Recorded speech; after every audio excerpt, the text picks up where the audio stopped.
Some of the most complex civil engineering problems stem from the interaction of water and the ground. It sounds mundane, but there's a good chance you've seen one of these on the news.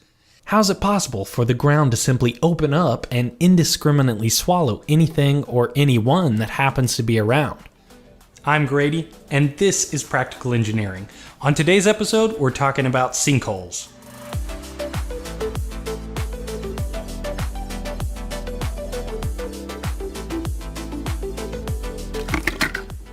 This video is sponsored in part by Blue Apron. More on that later.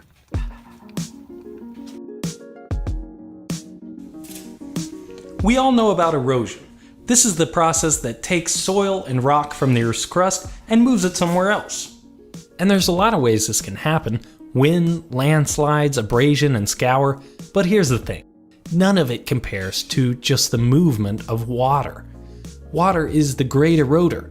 If you ever find yourself wondering, how did this particular feature of the Earth come to be here? Or why is the ground shaped like so? Or just why are things the way that they are? More often than not, the answer is pretty much just water. The ability of water to move soil or rock depends on several factors. The faster and more turbulent the flow, the more erosive it is.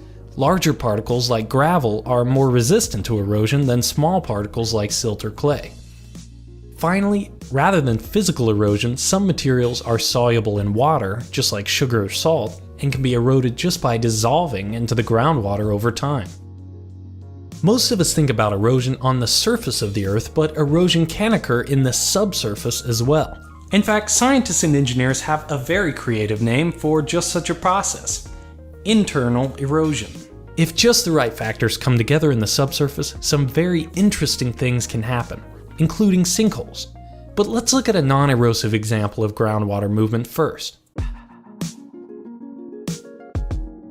This is from a video I made before the channel was even called Practical Engineering. Water's flowing from the left side of the demo, under an obstruction, and over to the right. Notice two important things. First, the movement of the water is slow.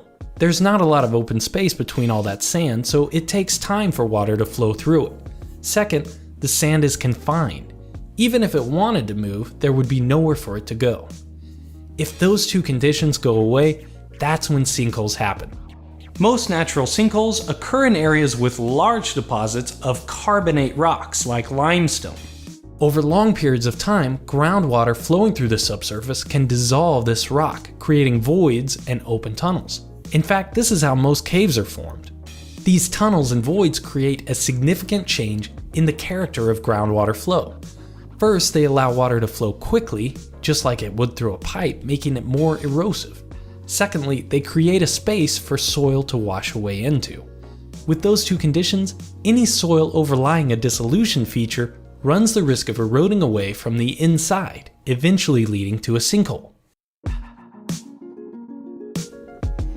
But not every sinkhole is formed through natural processes. In fact, many of the most famous sinkholes in recent times have been human-created.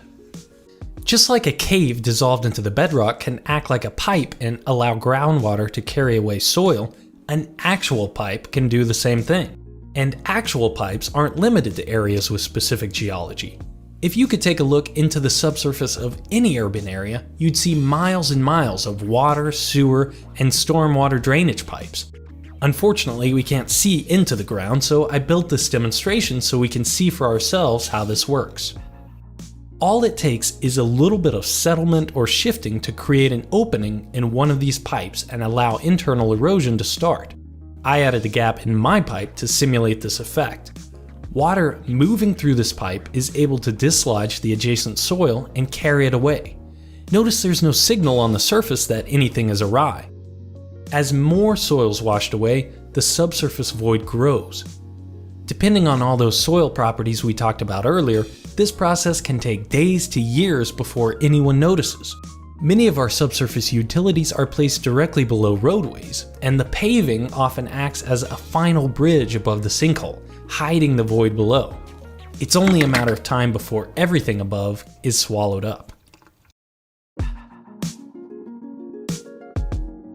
Sinkholes aren't the only problem caused by internal erosion. A specific type of internal erosion called piping is the most common cause of failure for earthen levees and dams, including Teton Dam in Idaho, which killed 11 people and caused billions of dollars of damage when it failed in 1976. Maybe I'll build a piping demo someday for a separate video. Internal erosion can be a natural process, but sometimes sinkholes form due to bad decisions, bad construction, or just bad luck, with human-made infrastructure as well.